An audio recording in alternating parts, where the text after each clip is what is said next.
Hello world, welcome back to Agileonthetrail. I'm your host, Voices, and today is Friday, August the 4th, making it day 126 on the trail. I am leaving out of Salisbury and plan on doing 20 something miles today. I'm getting a little bit later of a start than I would have liked, but I resupplied. I didn't get my backpack sewed up. I didn't get a sewing kit. So I have to be careful with it a little bit. Other than that, let's see here. Oh yeah, shoes. The shoes came in. Let me show you the difference between 700 mile plus shoes on the Appalachian Trail. Remember, these shoes went through Roxavania as well. And brand new shoes. Same shoe, same company, same brand model, just different color scheme. All right, let me show you. All right, these are the old ones, or now old ones. So what's going on here? Well, there is, this is holding up pretty good over here. A little bit of a damage spot there. Hole right there. Hole right there. So a couple holes, held up pretty good. This is the left shoe. The tread is almost non-existent, like it's almost worn smooth. The right one, well, this one had the piercing. I took the piercing out. See, it was right there. So that hole was made by me, but it had this hole for the longest of times. This hole as well. So as you can see, there's a theme here. Which side was it? This side. There's a hole here. So they tend to rip along the seam right here. Same thing over here. Other than that, this hole and this hole, the big thing is this happened, like bam. And you can't really walk too well. This gets caught and you trip and stuff, more so than I do. And, well, once again, practically no sole, or what you think is no sole. All right, bam, new ones. Now, they look vastly different. It's just a different color scheme and they're not so worn down. But these are the same shoe, same brand, same model. Let's see if I can get this. Travel Adventure 2 from Topo, and Travel Adventure 2 from Topo. Anyways, just different color scheme, because change it up a little bit. Well, these are brand new, nice and cushiony. They haven't been broken in. I actually haven't worn them yet. Actually, I did, just not without socks.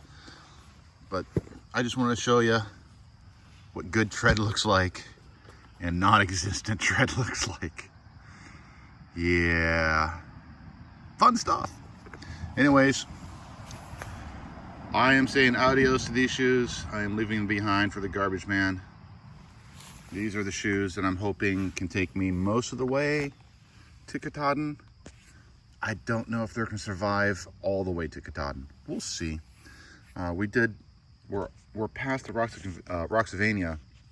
However, we have the Whites, which is a rugged mountain terrain, and there are going to be some rock scrambles and climbs and stuff. So I'm expecting these shoes to take a similar beating that these ones did. All right. Well, I hope you enjoyed this little gear review of 700 plus mile shoes versus brand new shoes.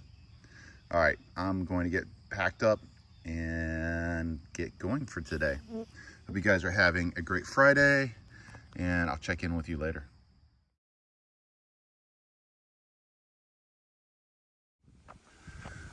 All right, I just got done with the second of 5 strenuous climbs that I have for today, and it got me to think. I remember way back in the Wayback Machine when Up Down and I did Albert Mountain. that little, like, you know, stretch at the very top. It's really hard to climb. It kicked our butts, and he wanted to document and expose the truth about the reality of Albert Mountain, which I still love and cherish to this day. Anyways, the climbs and descents that I've had since, most recently in just the last week, well, they put Albert Mountain to shame. Sorry, Up Down. Albert Mountain is just a teaser. Speaking of teasing, it is supposed to rain sometime today, as you can see from the clouds, although they're not forecasting it until later today. This is just, I guess, the weather's way of saying, we're here, it's going to happen. It is a cooler day, wind is blowing. I like it because, you know, bugs are kept at bay. Yeah, that was a thought went through my head as I finished this climb, as you guys got to see this view. That the Albert Mountain climb, while it was tough, it's just a teaser for what is to come for northbound Appalachian Trail hikers. All right, I'm gonna take a quick break here and continue the hike for the day.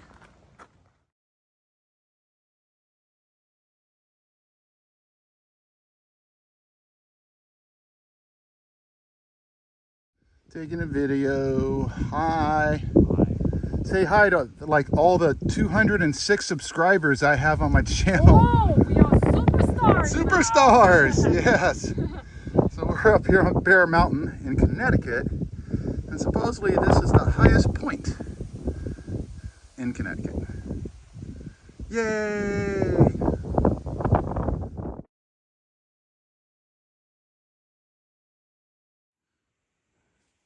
This is a brutal descent off of Bear Mountain.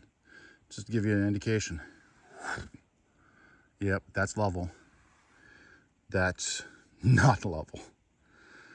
All right, I'm about half, I don't know. I don't know how far down I am, but I've made it a good ways. And I am glad for new shoes, because these shoes are super grippy. I have not slipped once on these rocks. Knock on wood. All right, getting back to the descent. Looking back,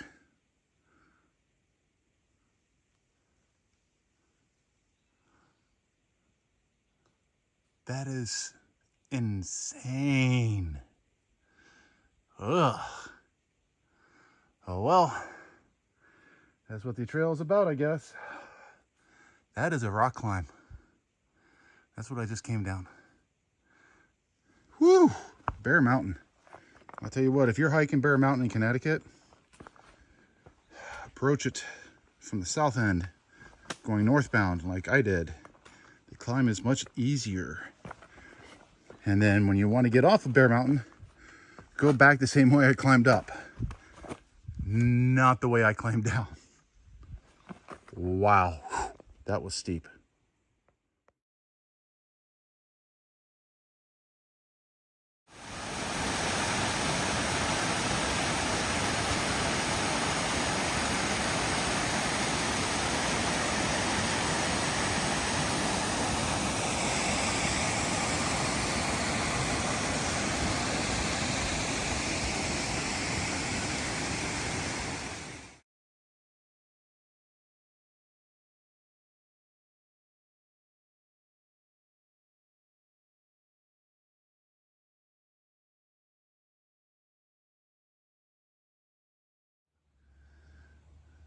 The view from Mount Rice, Massachusetts.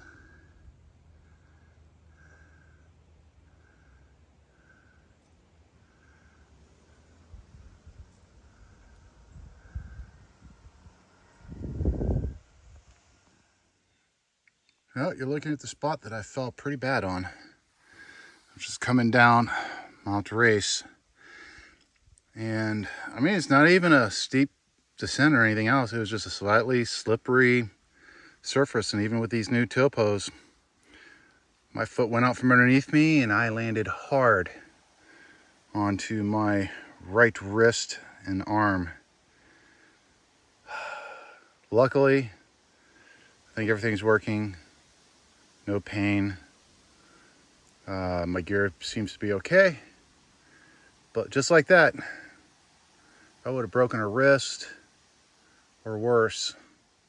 That would have been the end of my hike. And that's how quick it can end here out here. And that's a stark reminder I need to keep my vigilance up, even when on somewhat easy terrain. All right, still got a good portion of the day left. Let's get to it.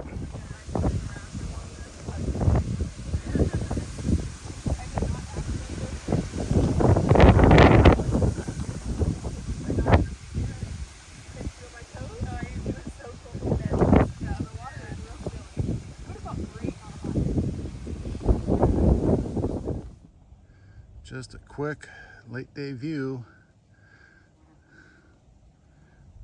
of Massachusetts. Hey, end of the day report. We are now in Massachusetts. Connecticut is behind us. As you can see, I'm in my tent. It started to rain earlier, and it was towards the end of the day. It was kind of a thunderstorm. And I didn't want to hike the last hour or so of daylight sopping wet. Even though I said, I'd hike in the rain. But, if I can stop an hour early and stay dry, I already made the miles for the day. I made 16 miles today. We're at 1524.5. And for the weekly total, all I got to do is 14 miles tomorrow. Good news is I just got over 5 tough climbs, and 2 of which were brutal, and 2 very brutal descents as well. It's a hard day. It was a hard day of hiking. There was no cruisy spots to say. Literally every mile had to be worked for. Well, that's about it. I hope you guys have a good Friday night, and I will check in with you tomorrow. Later.